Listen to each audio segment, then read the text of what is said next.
اس کے بعد یہ فرمایا گیا کہ آدم سے غلطی ہوئی اور شیطان سے بھی غلطی ہوئی، اور دونوں نے اللہ سے اس کی ربوبیت کا حوالہ دے کر کے دعا مانگی۔ آدم و حوا نے کیا کہا؟ قالا ربنا ظلمنا انفسنا، ربوبیت کا حوالہ دیا کہ نہیں، اے ہمارے رب۔ اور شیطان نے کیا کہا؟ قال رب فانظرنی الی یوم یبعثون، اس نے کہا اے میرے رب میری بھی ایک دعا ہے۔ جب دیکھا کہ آدم کی دعا قبول ہو گئی تو اس نے بھی ربوبیت کا حوالہ دے کر کے اللہ سے ایک دعا مانگی۔ کیا کہا؟ مجھے قیامت تک مہلت دے۔ اللہ نے فرمایا فإنک من المنظرین، تیری دعا قبول ہے، تجھے مہلت دی جاتی۔ دیکھو اس نے ڈائریکٹ رب سے مانگا اور دنیا کو لگا دیا کہ بغیر وسیلے کی دعا قبول نہیں ہوتی۔ کیسا ہوشیار، کیسا چالاک ہے۔ وہ بولتا ہے کہ اے میرے رب تو مجھے مہلت دے، ڈائریکٹ اللہ سے مانگ رہا ہے، اور دنیا والوں کے ذہن میں کیا ڈال دیا ہے کہ جب تک وسیلہ نہ ہو، کسی نبی کا، کسی ولی کا، کسی آدمی کا، اور طرح طرح کی زخرف القول جس کو کہتے ہیں، زخرف القول آرنامنٹیشن کرنا کسی بات کے اندر، کہتے ہیں جیسے پانی نکالنے کے لیے کنویں سے ڈول اور رسی کی ضرورت ہوتی ہے، چھت پر پہنچنے کے لیے سیڑھی کی ضرورت۔ تو دیکھو یہ فلسفیانہ بات ہے، زخرف القول ہے، یہ گوبر کے اوپر سونے کا ملمہ کیا جا رہا ہے، ایسا کرتا ہے، اس کو کہتے ہیں زخرف القول، گوبر کے اوپر سونے کا ملمہ۔ خود تو رب سے ڈائریکٹ مانگ رہا ہے، رب فانظرنی، اے میرے رب، کوئی وسیلہ نہیں۔ اور حضرت آدم نے بھی کسی کا وسیلہ نہیں لیا، ڈائریکٹ رب سے مانگا۔ تو آدم نے ڈائریکٹ رب سے مانگا، دعا قبول ہوئی۔ شیطان نے بھی ڈائریکٹ رب سے مانگا، اس کی بھی دعا قبول ہو گئی، لیکن دوسروں کو لگا رکھا کہ وسیلے کی دعا قبول نہیں ہوتی۔ کیسا چالاک، کیسا گمراہ کرتا۔ اور ایک نقطہ یہ بھی معلوم ہوا کہ جب دعا کرو اے میرے رب، جب آدمی بولتا ہے میرے رب تو اللہ بہت خوش ہوتا ہے، بہت خوش ہوتا ہے۔ شیطان کی دعا قبول کر لی تو گنہگار کی دعا کو قبول نہیں کرے گا کیا؟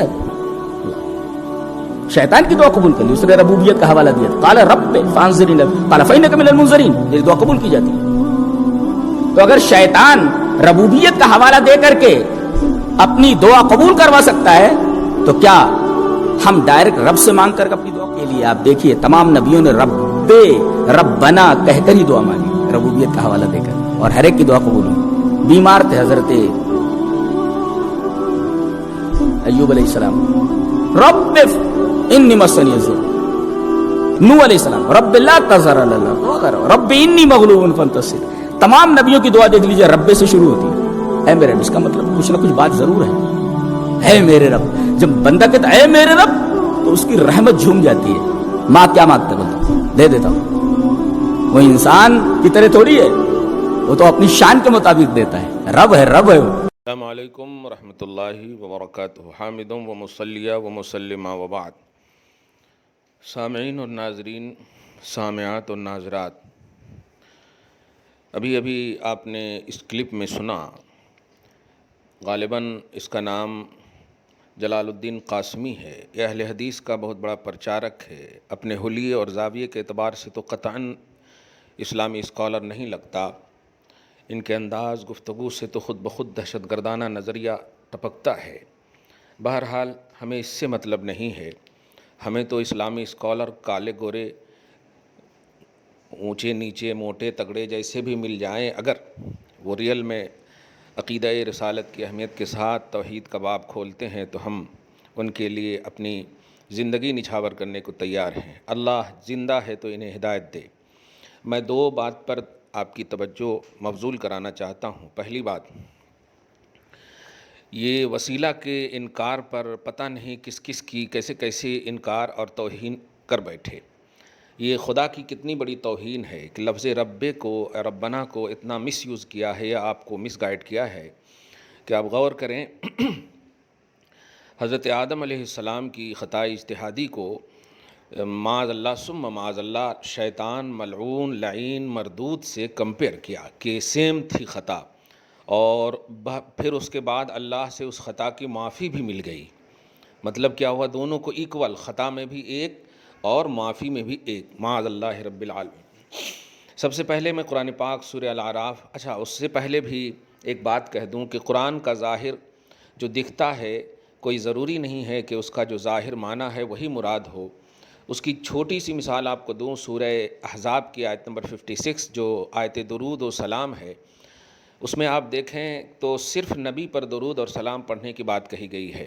ظاہر یہی ہے کہ اے ایمان والو تم بھی اس نبی پر درود و سلام پڑھو، جس کا صاف مطلب یہ ہوتا ہے کہ اے اللہ نبی پر درود بھیج، بس اونلی نبی کے حوالے سے قرآن میں ہے، لیکن آپ جانتے ہیں کہ آپ کے درود کے الفاظ کیا ہیں؟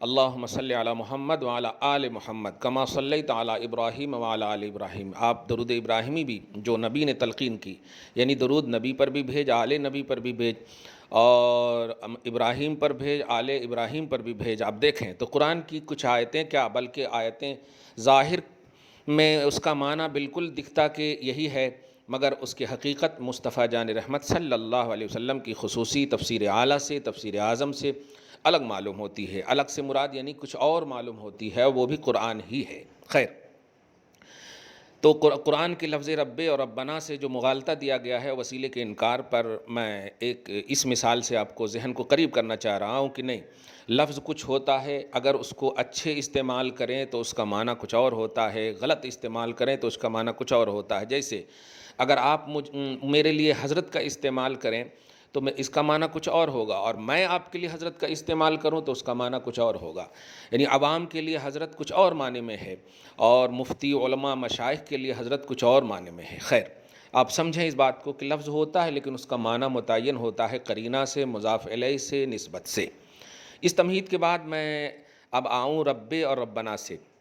سورہ الاعراف سورہ نمبر 7 کی آیت نمبر 11 سے لے کر کے تقریباً 22 یعنی کل 23 آیتیں کریمہ، جس کو ربنا ظلمنا بھی اسی میں ہے، آیت نمبر 23 تک، بلکہ 24 بھی اگر لے لیں تو ٹھیک ہے۔ پورا واقعہ ہے نمرود لعین، مطلب یہ کہ مردود ابلیس کے حوالے سے۔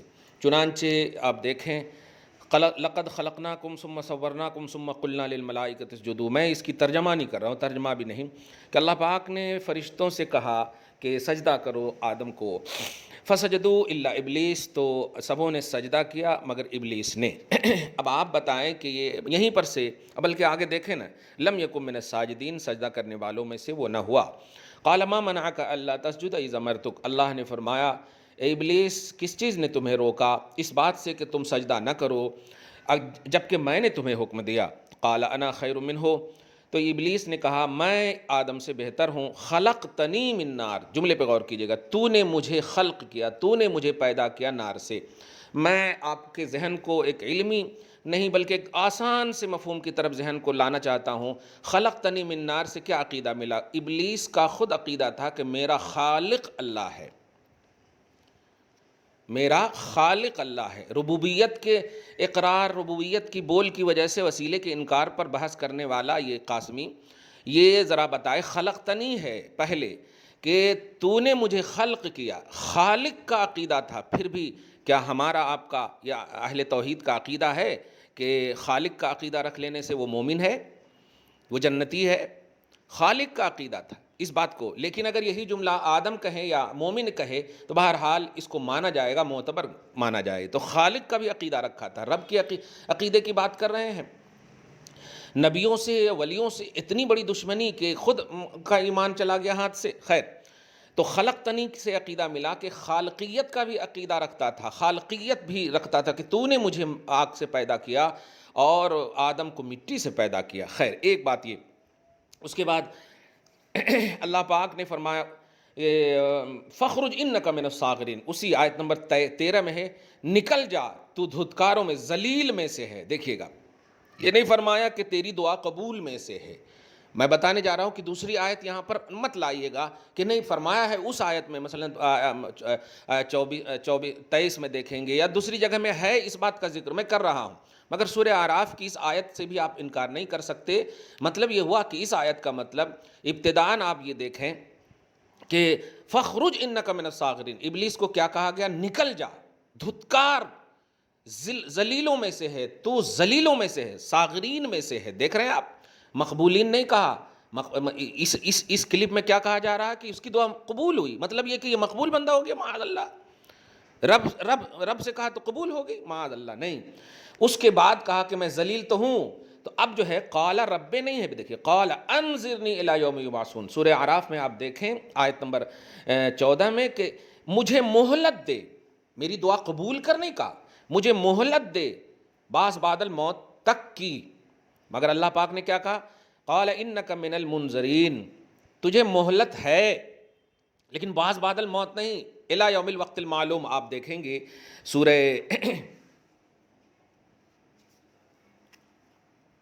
پارہ نمبر 23 میں اس کی صراحت ہے کہ انک من المنذرین. اللہ پاک نے فرمایا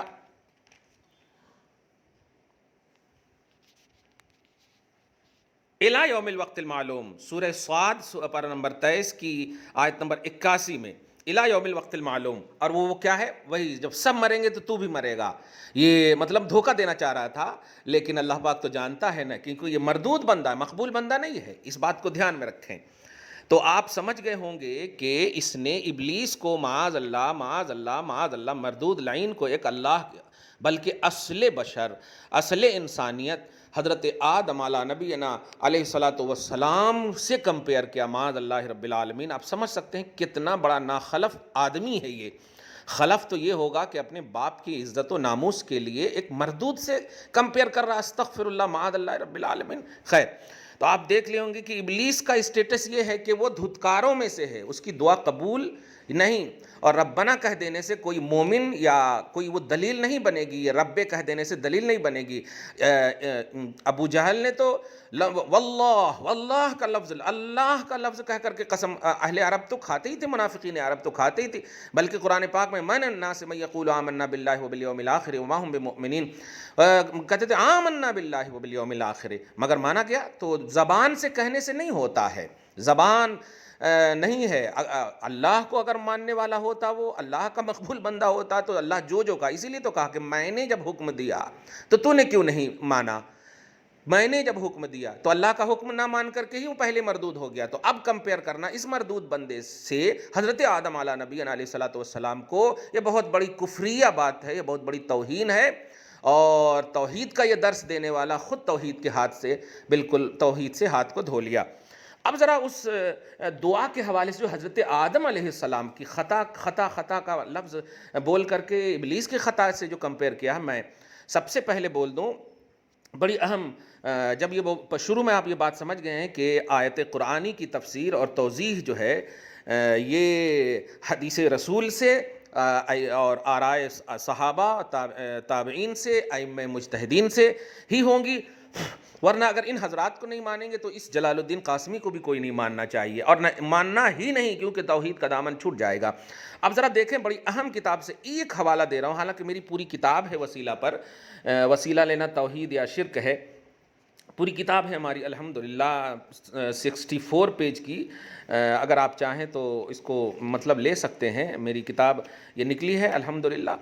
اور آپ دیکھیں، حضرت امام محمد بن یوسف صالحی شامی متوفی 942 ہجری نے، 942 مطلب 600 تقریباً سال پہلے، پرانی ایک دم بالکل، یعنی بریلی نظامی کی بات نہیں ہے، دھیان دیجیے گا. یہ سنی کہ آج کے سنیت کی بات نہیں ہے، یہ دھیان دیجیے گا. 942 ہجری میں ان کا وصال ہوا. ان کی کتاب ہے سبل الہدی والرشاد. بخاری وغیرہ مسلم وغیرہ میں تو بہت ہے، میں بس ماننے والوں کے حوالے سے تو بنیادی بات ہی جو میں کہہ دیا وہی کافی ہے. لیکن اس کتاب میں اس دعا کے حوالے سے جو حضرت آدم علیہ السلام نے کیا ہے، دھیان دیں.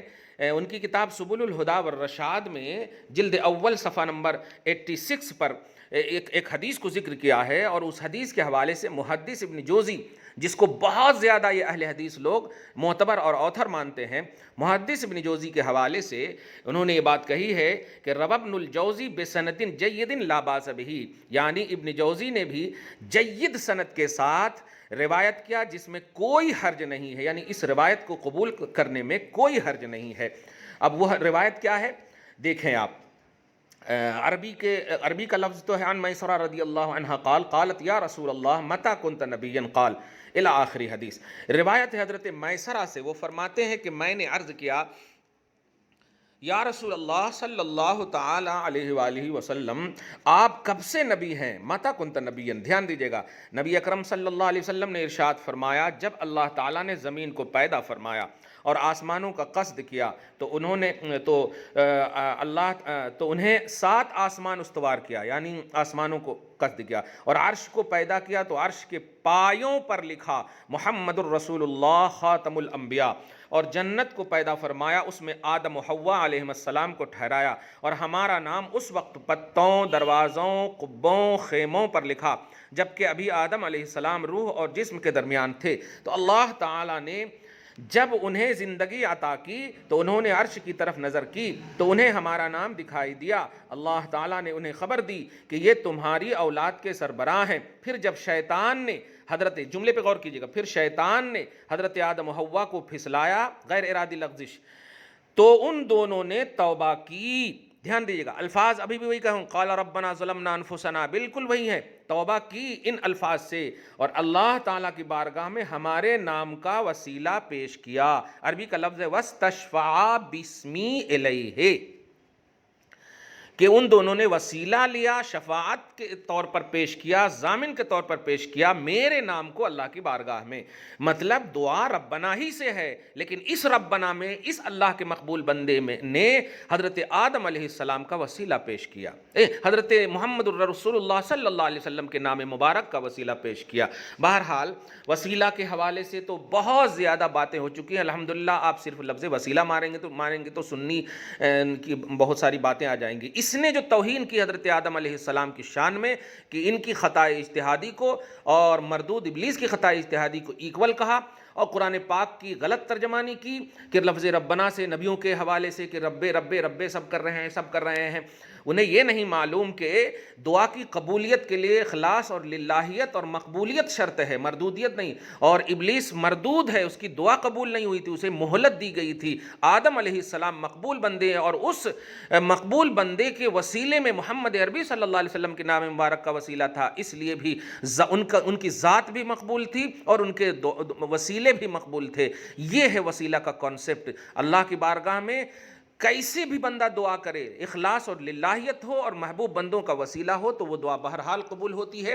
ایسے انسان کی باتوں سے آپ سب بچیں، اور ان کی غلط ایکسپلینیشن سے قرآن کے باب میں، حدیث کے باب میں آپ ہرگز نہ جائیں۔ اللہ تعالیٰ آپ کو، ہم سب کو ہدایت پر قائم رکھے۔ والسلام علی من اتبع الہدی۔